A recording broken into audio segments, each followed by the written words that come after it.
Saudara-saudara yang terkasih dalam nama Tuhan Yesus Kristus, selamat pagi. Mari kita beribadah sejenak. Kita menyanyikan Bukende HKBP nomor 27 ayat 7.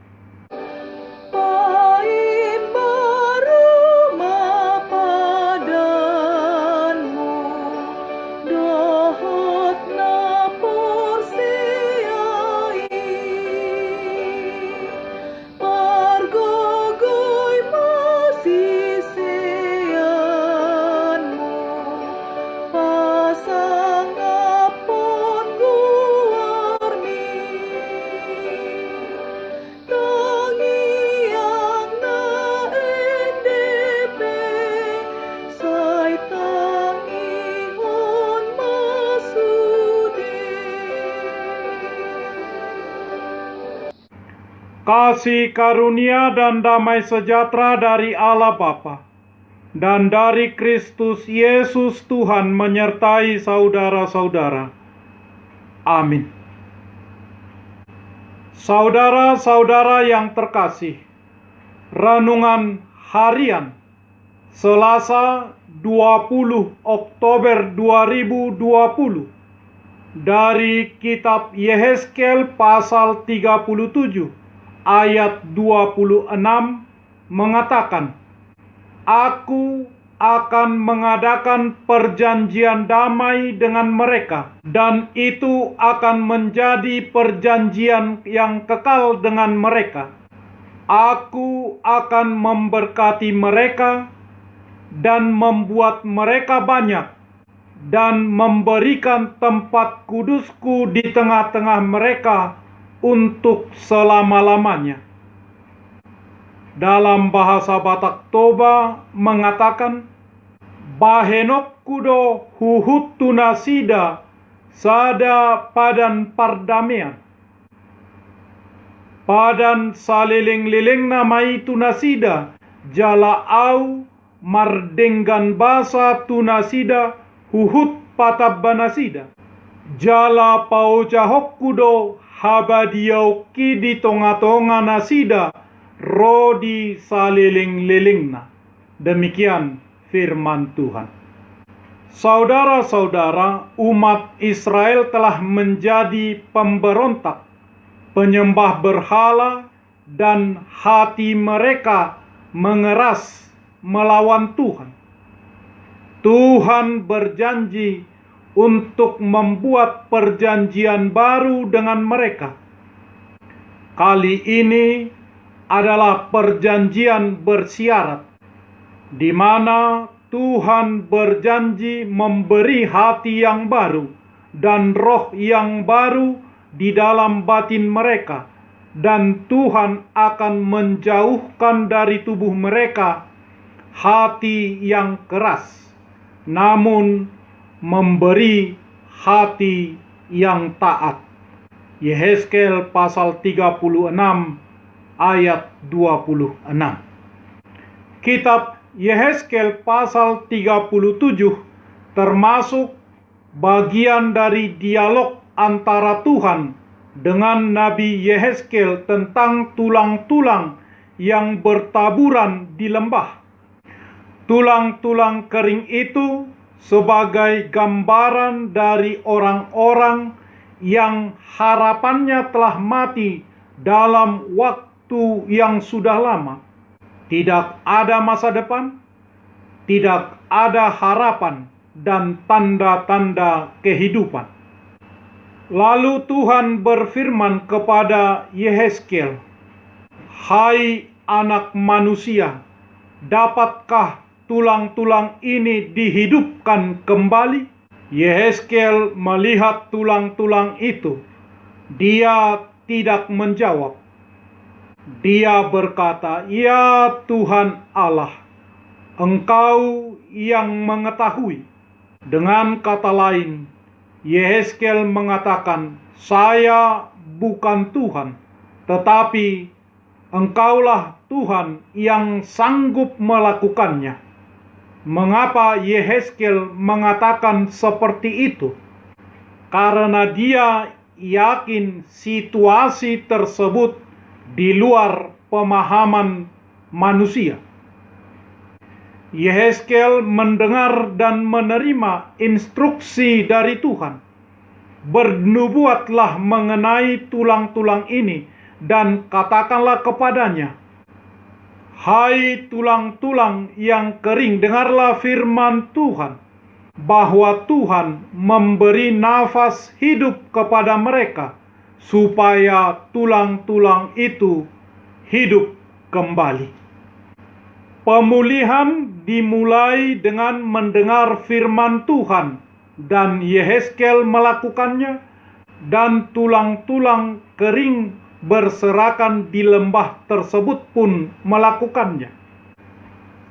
Saudara-saudara, kita sekalian mungkin berada dalam situasi yang terlihat tidak ada harapan, menyerah dan kalah, apalagi di tengah terpaan pandemi COVID-19, seperti tulang-tulang kering berserakan sebagaimana penglihatan Yehezkiel. Iman datang dari mendengar dan mendengar firman Tuhan. Tuhan ingin Yehezkiel tahu bahwa dia membutuhkan kebangunan rohani, bahwa ketika kita membiarkan roh mati seperti tulang-tulang kering tanpa kehidupan, begitu jugalah kita tanpa Tuhan. Yehezkiel bernubuat tidak hanya kepada tulang-tulang kering yang berserakan di lembah, tetapi juga bernubuat kepada kita pagi ini melalui renungan harian ini, kepada kita yang dipanggil melalui nama Tuhan kita Yesus Kristus. Dengarkanlah dan taatilah firman Tuhan. Patuhilah apa yang Dia katakan padamu. Hanya dengan begitulah Anda dapat memperoleh hidup. Lihatlah apa yang terjadi ketika Yehezkiel menuruti firman Tuhan. Segera sesudah Yehezkiel bernubuat, kedengaranlah suara, sungguh suatu suara berderak-derak, dan tulang-tulang itu bertemu satu sama lain. Urat-urat dan daging tumbuh padanya. Kemudian kulit menutupinya, tetapi mereka belum bernafas. Saudara-saudara, selanjutnya apa yang terjadi? Yehezkiel bernubuat kepada nafas hidup. Hai nafas hidup, datanglah dari keempat penjuru angin, dan berhembuslah ke dalam orang-orang yang terbunuh ini, supaya mereka hidup kembali. Tuhan menyuruh Yehezkiel untuk memanggil angin. Dia melakukan apa yang diperintahkan Tuhan, dan sesuatu yang menakjubkan dan ajaib pun terjadi. Angin nafas Tuhan menghidupkan kembali tubuh-tubuh itu. Bagaimana kita bisa hidup kembali? Tuhan sanggup melakukannya. Tuhan akan menghembuskan kepada orang berdosa nafas kehidupan di dalam Yesus Kristus. Itulah perjanjian damai Tuhan, dan itu akan menjadi perjanjian kekal dengan umatnya, perjanjian kasih karunia. Sebab biarpun gunung-gunung beranjak dan bukit-bukit bergoyang, tetapi kasih setiaku tidak akan beranjak daripadamu, dan perjanjian damaiku tidak akan bergoyang. Firman Tuhan yang mengasihi engkau. Yesaya pasal 54 ayat 10. Perdamaian dan rekonsiliasi yang dibuat antara Tuhan dan umatnya oleh darah Kristus. Saudara-saudara, seorang insinyur yang akan mendirikan sebuah bangunan bertingkat tinggi tentu akan terlebih dahulu mensurvei struktur tanah tempat di mana bangunan itu didirikan dengan amat teliti. Kemudian meletakkan dan membangun pondasi bangunannya. Pondasi yang dibangun juga harus benar-benar kokoh dan mampu menopang bangunan yang akan dibangun tersebut dengan menjaga keseimbangan bangunan itu nantinya. Jika bangunan pun kelak selesai, kemudian didesain baik eksteriornya maupun interiornya supaya menarik dan memberi suasana nyaman. Tuhan melebihi seorang insinyur yang sangat ahli. Dalam penglihatannya, Yehezkiel menyaksikan bagaimana Tuhan membangun dan membangkitkan tulang-tulang berserakan, memberi napas kehidupan. Allah terlebih dahulu menyatukan tulang-tulang itu sampai utuh, kemudian menumbuhkan urat-urat dan daging menutupi tulang-tulang tersebut, lalu dibungkus dengan kulit. Baik eksterior maupun interiornya sangat menakjubkan dan indah. Kemudian Tuhan juga memberikan napas kehidupan sehingga manusia itu dapat hidup dan beraktivitas.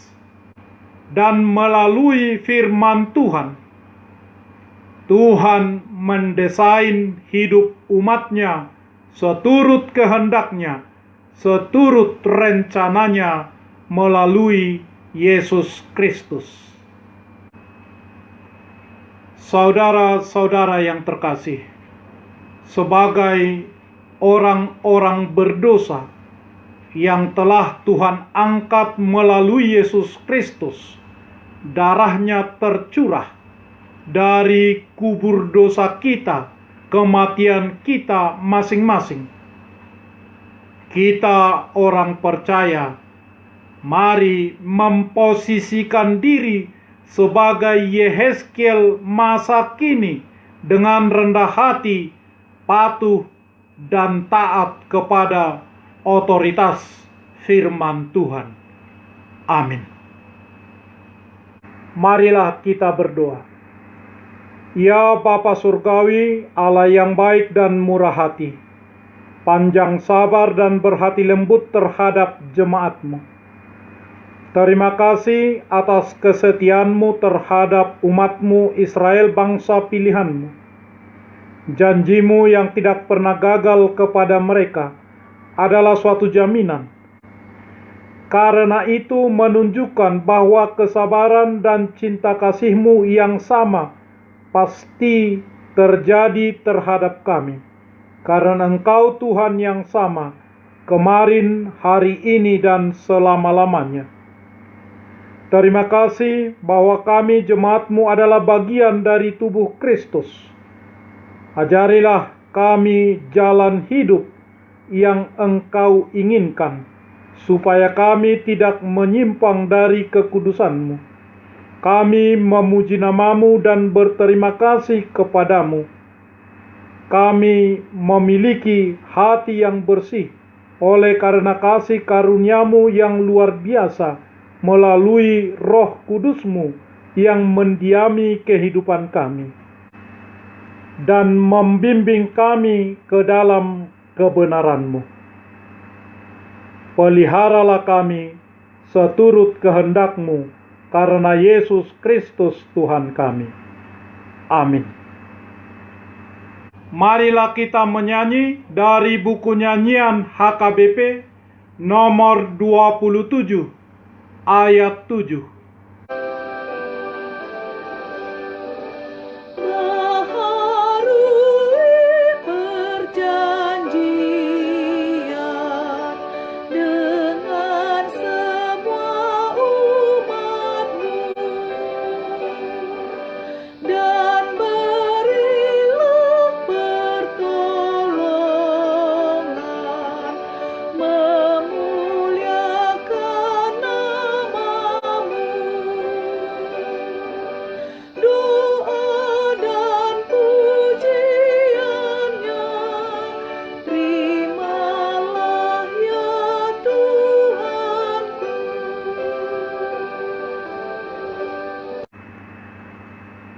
Marilah kita berdoa bersama-sama mengucapkan doa Bapa kami.